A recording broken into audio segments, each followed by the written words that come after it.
Hi everyone, my name is Dee Michelle and this is a paper I gave at the International Australian Studies Association conference, which was held via Zoom from the 8th to the 10th of February 2021. "Have you told him?" asked my foster mother. I must have looked puzzled because she continued, "Have you told him about your real parents?" This is one of many small ways in which I found out about the stigma of being a former foster kid. 19 years old at the time, and my mum was concerned for me. What would happen if I told my fancy new bloke that I'd been in foster care? Would he reject me? Think me defective in some way? Before that, I was actually always blabbing about being in foster care to my teachers, who were encouraging and kind, to my netball coach, who was a cop and brought me mugshots of those real parents, who'd been imprisoned actually for the neglect of their 6 children, to my boss, who gave me a place to stay when I needed to leave home at 18, and to the new friends I made when I began full-time work in the city. I don't remember when I stopped talking about being a foster kid. By the time I was 25 and moving in a middle-class milieu, I rarely mentioned it. I was too busy correcting the perceived fault of coming from a working-class background. I changed the way I spoke, the way I dressed, and I tried to catch up on some of the high culture I needed to pass as middle class. Like Walter Jacobson after he donned a suit, changing myself meant the stigma of being in foster care was still there, but now it was more private and more bearable. Stories by those who have written of their time in state care, like Jacobson, reveal stigma as a theme dating back to the early days of the child welfare system in Australia and then threading right through the 20th century and continuing into the 21st. Create Foundation launched their campaign to snap that stigma as recently as 2016.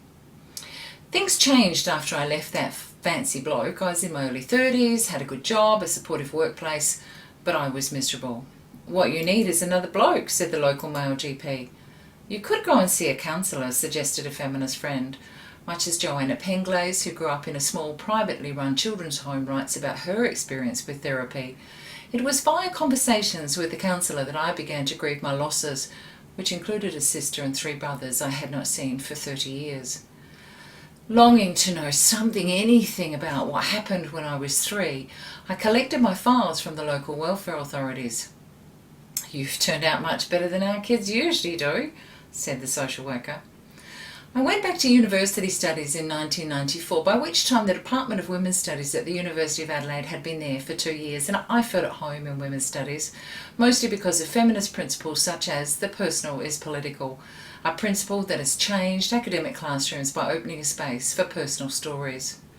Professor of writing Peter Elbow was from the middle class, but he understands how some of us don't feel safe enough to speak up in some environments or even to write, how we have a different voice, one that's not usually valued. He says it usually takes a degree of safety to loosen the tongue, and that's what the Department of Women's Studies offered me all those years ago, a degree of safety. One of my lecturers was Kay Schaefer, well known for her interest in life narratives. As she wrote in 2002, a space for Indigenous life narratives began to open in Australia from the 1970s. After Sally Morgan's My Place was published in 1987, many more became available, contributing to what Schaefer calls the boom in the memoir industry, or what Kate Douglas calls the most infamous publishing trend of the 1990s. The publication of sad stories or trauma narratives, autobiographies of childhood exposing the events and impact of prejudice, poverty and violence against children. Thanks to this infamous trend, what many in the publishing industry and beyond call misery lit, there is greater acceptance now of storytelling by ordinary people and the underrepresented, and a growing interest in the study of self-narratives in the academic fields of humanities and social sciences, as Hee-Won Chang has pointed out.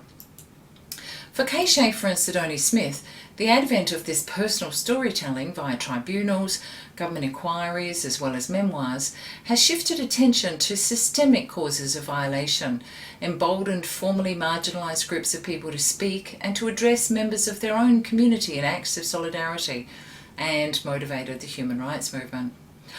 I like the sad stories coming out because it helps people. It gives Aboriginal people confidence to speak about our lives and to be listened to, wrote Rita Huggins in 1994. Books like Auntie Rita, What Nan Dan and Varshall call writing back literature gave me, a white fella, confidence to speak out too, and I began tentatively including snippets of my story in some assignments, acutely aware that I wasn't removed because of assimilationist policies. In 2002, I was in the first year of doing a joint theology women's studies PhD, and I was angry about feminist theologians banging on about how wonderful mothers are, and angry enough to call that fallacy out. I wrote a piece about my two mothers, the one who disappeared after her 2-month stint in prison, and the one who could only find fault. I sobbed as I wrote that paper, and I struggled to control my sobbing when I read it out to a small group of women in a space I knew was safe. "I've known Dee for years and I never knew that story," said one woman. "My sister still can't go past buildings that resemble the Goodwood orphanage. It makes her physically sick," a woman told me after the formalities were finished. The best part of coming out with my story of foster care and abuse in foster care, and of staying with that when all I wanted to do was run away from the grief and shame, was having other women come forward and share something of their stories. I no longer felt so alone. "Being the abused can be the loneliest place on earth," wrote Isabella Murray for the ABC recently, and that was in response to Grace Tame becoming Australian of the Year. She goes on to talk about the silence that usually results from people coming out about child sexual abuse. A thundering silence can result if you talk about having been in out-of-home care, and not only in Australia. UK care leaver Benjamin Perks, who works for UNICEF, recently spoke about this, prompted by a moment in Robert Altman's 2001 film Gosford Park, and he writes, "During a large and free-flowing dinner table conversation about family, Mr. Stockbridge, played by Clive Owen, stunned fellow diners when he answered a question with a simple, 'Because I grew up in an orphanage.' The ensuing silence told more of our story than any scripted dialogue ever could. Anyone from state care who had to describe their background because of a routine question about childhood in a polite conversation knows that silence." I was in the middle of my PhD when I went through an extended period of post-traumatic distress during what is known as the Mulligan Inquiry, a commission of inquiry into the sexual abuse of children in South Australian state care. The commission ran from 2004 to 2008, and I both gave evidence and supported others. That was when I connected with Clan for the first time and was both listening to and reading stories often of children being brutalised. Clan was begun in 1999 by Joanna Penglaze and Leonie Sheedy, and back then was the only support provided to older care leavers in Australia. As distressing as the stories were, they gave me a sense of community too. In 2013, I embarked on an ARC-funded project with Noel Musgrove, The Long History of Foster Care in Australia. "I always forget you were in foster care. You don't look as though you were," said a colleague. Clearly all my correcting over the years was effective. I now passed as someone from a normal background. My childhood was covered over. According to Alan Jenkins, UK journalist and editor of The Guardian, and writing from his state care experience in the 50s and 60s, the family caste system goes like this. Nuclear families at the top, then adopted kids. Next down are kids in foster care, living under the fear or hope of being removed. And at the bottom are kids in residential care. Residential care, says Jenkins, operated like dogs' homes, abandoned pets kept penned until someone, anyone, might take them. "That holds true pretty much for today too," said a friend I was discussing this idea with. But where do the single parent and same-sex couple families fit? I wondered. Evotypical is a term coined by Americans Sherilyn Marrow and foster care alumnus Dennis Lusakis in their 2013 book, More Than Blood. Evotypical is a more accurate word for conceptualising westernised families now that a wide variety of family formations are socially available, they say. In Australia, we have seen increasing diversity in what is accepted and legally recognised as a family since the 1970s. Yet, according to their 2014 analysis of trends in census data over 15 years, Lixia Q and Ruth Weston don't include those people who have fuzzy family boundaries, for example children who live in out-of-home care, which, as they say, suggests that such children have a home, but it is not where they are presently living. It might have been Nell Musgrove who told me about Bernard Smith, who, as a boy, had fuzzy family boundaries. Bernard Smith was the first academic I met who had been in out-of-home care. And with him, I weirdly felt a sense of camaraderie and the boost in confidence that comes with the validation of shared experience, as social theorist Pierre Bourdieu found early in his career when he was championed by a colleague from a similarly poor, non-academic background. Bernard Smith is known now as the father of Australian art history. According to his biographer, Sheridan Palmer, Smith's experience of being a state ward who can't expect much, coupled with his status as illegitimate, were fundamental to Smith's intellectual development and attraction to themes of power and domination. It was not until he had retired from the University of Sydney in 1977, however, that Smith formally talked of these pivotal childhood influences. Adored by his foster mother, encouraged to keep in contact with his birth mother, and kept on at school so he could avoid labouring jobs, Smith's experience in foster care was a largely positive one. Indeed, he was aware that he was better off than other foster children in his own home, and this in itself was a source of shame. He was also keenly and painfully aware of his low status, both at school and in his home life. The young Benny, as Smith was called, understood that his position within his foster family was precarious and that he needed to behave or he would be rejected and ejected as his foster brother had been. A hurtful reminder of his status came when he was excluded from his foster mother's funeral in 1931. I know famous musicians, actors, film stars and millionaires and novelists, top lawyers, television executives and magazine editors and national journalists, dustbin men and hairdressers, all of whom were looked after children fostered, adopted or orphaned, and many of them grow into their adult lives in fear of speaking of their background, as if it may somehow weaken their standing in the foreground, as if it were a time bomb strapped on the inside. And that was said by Ethiopian-British poet Lem Sissay in 2012 for a TED Talk.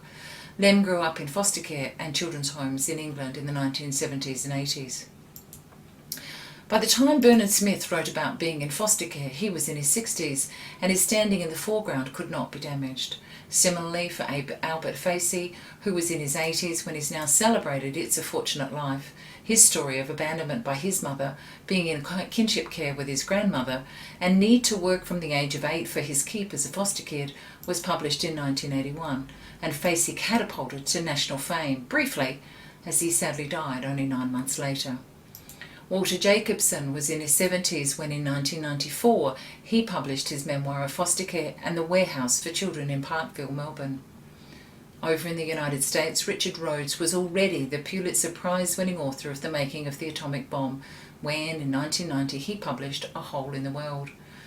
Richard's older brother, 13-year-old Stanley, reported the boy's stepmother to the police after enduring 2 years of exploitation and violence. The boys were taken to the Drum Institute in Missouri, where life was better and Richard was supported to get a scholarship to Yale. After Rhodes published his memoir, he says that hundreds of fellow survivors wrote to tell him their stories, and he and his wife Ginger interviewed 18 for a follow-up book published in 1996. Some people never talk publicly about their experiences in care. Others, like Benjamin Perks, refuse to hide it. If I am honest about it, wrote Perks in August 2019, at different stages of my life I have felt intrinsic shame, stigma, and especially guilt for the discomfort it may cause to others, and this has often fed into a deep internal narrative that I'm not really good enough to be here. But I also felt compelled never to hide who I am or where I come from. Being from state care is as important for my identity as being a Belgian or being a Hindu may be to someone else. Around the same time as I was feeling heartened by Bernard Smith's story, I was thinking about Goffman's work on stigma.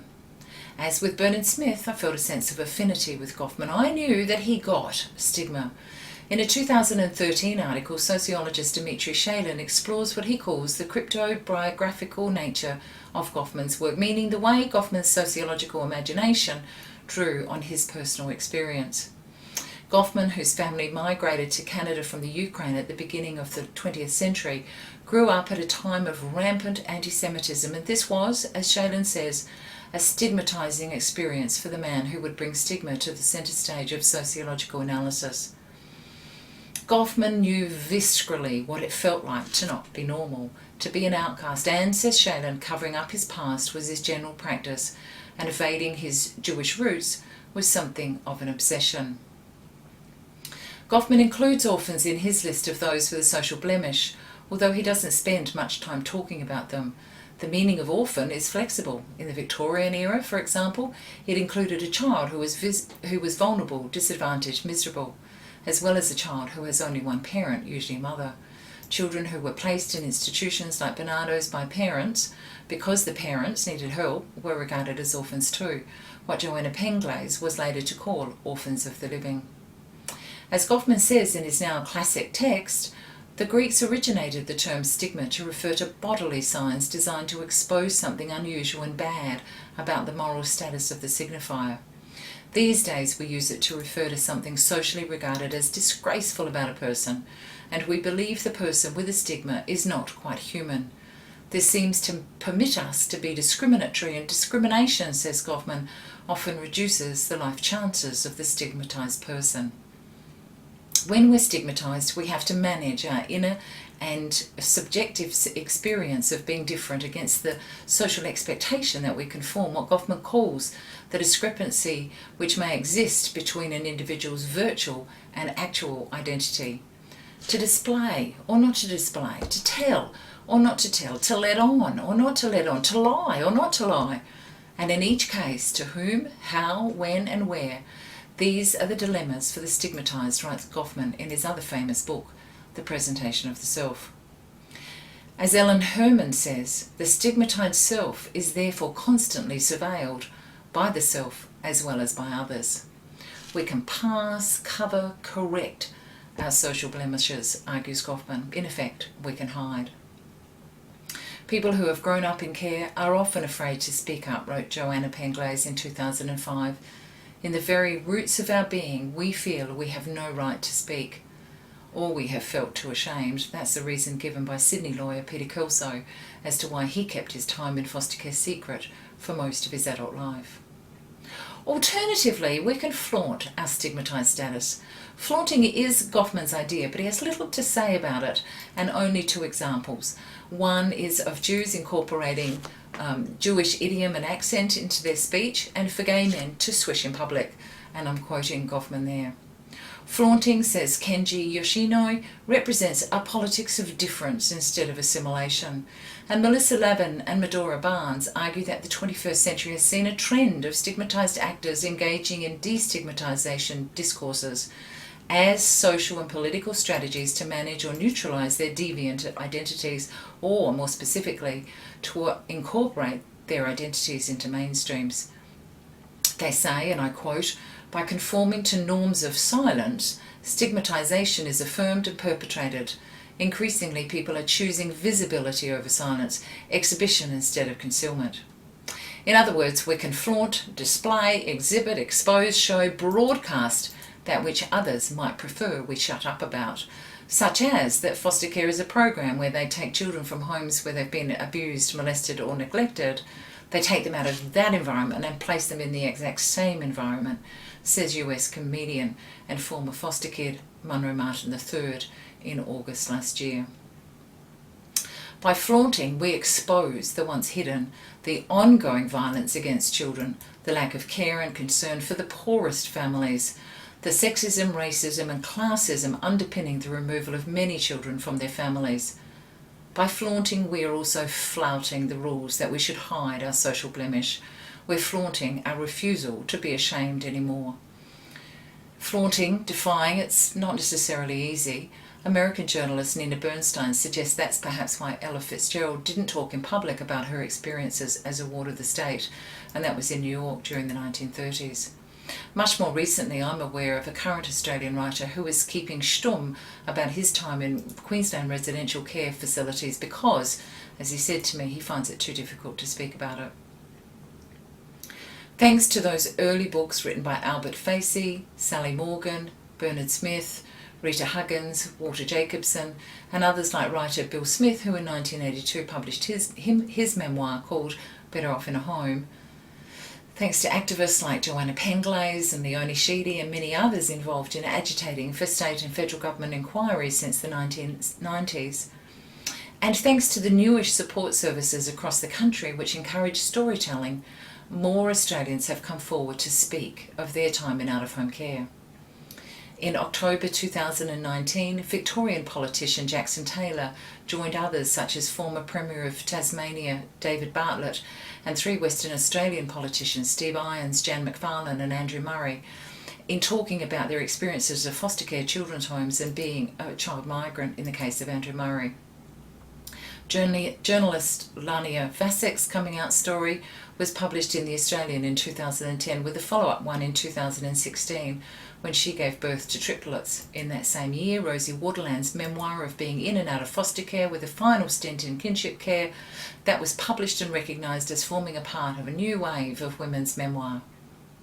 Amongst a host of other activities, comedian Corey White appeared on Q&A in 2018 where he responded to a question from a care leaver in the audience. Radio National's Conversations program includes amongst its guests older Australians like Vicky Roach, Karen Menzies and Archie Roach, but also Isaiah Daw, who was born in 1995 and was a ward of the state until he was 18. By 2007, says Victoria Bates, misery memoirs made up 30% of the UK non-fiction market, to the surprise of many, as it was initially seen as an American fad not suited to the reserved English. That same year, Frank Ferruti decried what he calls the pornography of emotional hurt, the way in which millions have witnessed intense degradation, appalling cruelty and pain. Their memoirs tell too much, he writes, so much that they take on the character of a literature striptease. Far better that those of us who have been abused keep quiet about it, as we're upsetting the once-held idealised view of family as a haven from a heartless world, seems to be what he is saying. If even family life is held to be a side of victimisation, writes Ferruti, then surely no institution can be perceived as being essentially benevolent. By contrast, I see the memoirs, the life narratives, as a way of questioning who benefits from institutions, as a form of resistance, of flaunting or defiance of the social norm that we keep silent about the institutions that have harmed us. Similar to 1970s feminist consciousness raising, the combined experiences revealed in life narratives allow us to see how we have been oppressed and who has been doing the oppressing. What I see now is the beginning of a new movement in Australia and overseas, a movement to shift the shame from people who have grown up in out-of-home care, a movement from stigma to claiming respect, a movement from deficit models to the beginning of acknowledging our strengths, what Lem Sisse calls the extraordinary skills we use to deal with extraordinary situations on a daily basis. Thank you for listening.